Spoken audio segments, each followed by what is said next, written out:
नमस्कार बच्चों, आप कक्षा 8वीं के बच्चे हैं। पिछले पाठ में आपने पाठ 6 पढ़ा था। ज़रा प्यार से बोलना सीख लीजिए। आज हम लोग पाठ 7 पढ़ने जा रहे हैं, मेरे रज्जा साहब। पिछले पाठ में आप लोग ने किस प्रकार से बातें करना है, अपने विचार किस प्रकार से प्रकट करना है, उसके बारे में पढ़ा था। आज हम लोग एक कलाकार के बारे में पढ़ने जा रहे हैं। एक कलाकार को किस प्रकार से मतलब उसको दर्शाया जाता है, उसके गुण को निकाला जाता है, उसके बारे में बताने जा रहे हैं। ये है सुजाता बजाज। इनका परिचय है 1958 में जयपुर में, राजस्थान में इनका जन्म हुआ था। ये सुजाता बजाज एक प्रसिद्ध चित्रकार हैं। आजकल आप पेरिस में रहती हैं। आपके चित्र एक मूर्ति कला भारतीय रंग में डूबी हुई रहती हैं। आपके चित्र एवं मूर्ति पर प्राचीन संस्कृति एवं कला की छाप दिखाई पड़ती है। अपनी कला ऐसी दुनिया में दर्शाती हैं कि उसमें एक सदाबहार की रंग आ जाती है। इसी प्रकार उन्होंने अपने कला को खुशी हो या गम हो, उस प्रकार से इसे दर्शाया गया है। ठीक है बच्चों, ये इनका परिचय था। अब इस पाठ के गद्य में क्या है वो आज हम करेंगे। प्रस्तुत पाठ में प्रसिद्ध चित्रकार में रज्जा साहब ने एक लेखिका सुजाता बजाज को एक ऐसी तरह से आगे बढ़ाया है, जैसे उनके स्वभाव को देखा, उनके मानवता को देखा, उनके प्रेम युग, उनकी हर तरह की कला को उन्होंने प्रोत्साहित किया है और उसी प्रकार से लोगों के सामने उनकी कला को दिखाया है। इस प्रकार से एक सच्चे कलाकार का दर्शक हुआ है। ये है रज्जा साहब जी।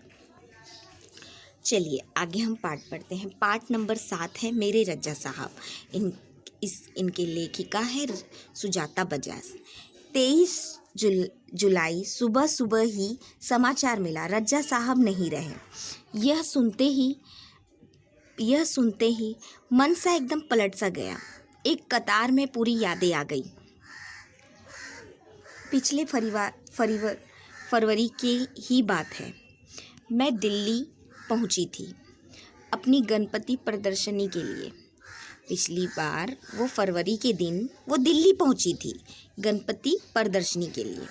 सोच रही थी कि रज्जा साहब शायद अपनी व्हील चेयर पर मेरे से प्रदर्शनी के उद्घाटन के लिए अवसर पर आ जाए। उस रात कुछ अनहोनी सी हुई। उस रात रज्जा साहब मेरे सपने में आए, मुझे उठाए, हमसे बात की, सोचने के लिए उन्हें यह शुभकामनाएं भी दी। उन्होंने शोक के लिए एक शुभकामनाएं भी दे दी। कहने लगे, सुजाता बजाज एक बार मुझसे मिलने आ जाओ। क्या कहा, वो सपने में आए और उन्हें उठाया। उनको उठाने के बाद उन्होंने एक शुभकामनाएं भी दी उनको इस प्रदर्शनी उद्घाटन के लिए। और सुजाता बजाज को कहने भी लगे कि आप मुझसे मिलने आइए, अब मैं जाने वाला हूँ। इसके बाद तो रुकना मेरा मुश्किल ही है। मैं पहुँच गई उनसे मिलने। वे अस्पताल में शून्य बहुत ही एक ऐसी स्थिति में थे कि वो लेटे हुए थे। ऐसे उनके हाथों को छुआ, सिर्फ सांस चल रही थी। अब वो ऐसे लग रहा था कि अब वो अलविदा कह रहे हैं। ऐसे अलविदा कहकर लौट गई। रज्जा साहब अपने धर्म के साथ साथ उतने ही हिंदू और ईसाई भी थे। उनकी स्टूडियो में गणपतियों की मूर्ति, क्रॉस, बाइबल, गीता, कुरान, उनकी माँ का एक फ़ोटो, गांधी जी की आत्मकथा, वो भारती से लाई हुई मोगरे की कुछ सूखी मालाएं, सब एक साथ रखा रहता था। वे गणेश को भी पूजते थे और हर रविवार चर्च भी जाते थे। एक दिन जहांगीरी आर्ट गैलरी में प्रदर्शनी देखते हुए किसी ने कहा, अरे यह तो S.H. रज्जा है। मैं एकदम सावधान हो गई, क्योंकि मेरी सूची में उनका नाम भी नहीं था। उनकी जो सूची थी उसमें उनका नाम भी नहीं था। मैंने उनके पास जाकर कहा, रज्जा साहब आपसे बात करनी है। वे देखते ही रह गए। उन्होंने मुझे इंटरव्यू दिया। देखिए, इंटरव्यू साक्षात्कार होता है, मधुबन पाठ में आपने पढ़ा था। इंटरव्यू दिया, बहुत सारी बातें हुई। अचानक मुझसे पूछने लगे कि आप और क्या क्या करती हैं। मैंने कहा, मैं कलाकार हूँ, पेंटिंग करती हूँ। वे तुरंत खड़े हो गए और कहने लगे, चलो तुम्हारा काम देखते हैं। उन्होंने तुरंत ही ये बात कह दी, रज्जा साहब ने, चलो तुम्हारा काम देखते हैं। मैं सोच में पड़ गई, मेरा काम तो पुणे में है। उन्हें बताया तो वे बोले, चलो पूना। ताजमहल होटल के सामने मैंने टैक्सी ली और सीधे पुणे पहुंची।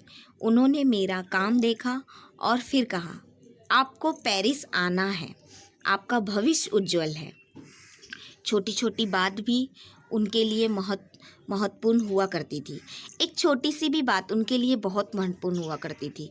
बड़े तन से और लगन से साथ करते थे वो सारे काम, सब कुछ। पेंटिंग बिकने के बाद पैकिंग में भी उनकी रुचि हुई करती थी। कोई इस काम को मदद करना चाहता तो मन कर देते थे, किसी को हाथ नहीं लगाने देते थे। बड़े करनी से धैर्य के साथ वे पैकिंग करते थे।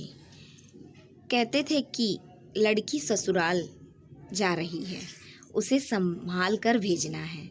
जिस तरह से वो कहते थे कि लड़की ससुराल जा रही है, तो जब लड़की ससुराल जाती है तो उसे किस प्रकार से भेजा जाता है, उसकी सारी पैकिंग अच्छी तरह से की जाती है, उसे हर एक चीज़ दिया जाता है ताकि उसे किसी चीज़ की कमी ना हो वहाँ।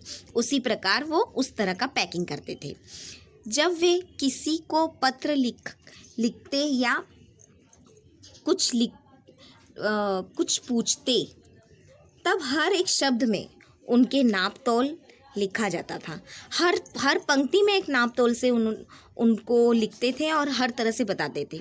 फूल उन्हें बहुत प्यारे लगते थे। इतना ही आज इसमें देखा गया। बच्चों, आगे हम देखते हैं कि क्या उन्होंने बोला है। धन्यवाद बच्चों।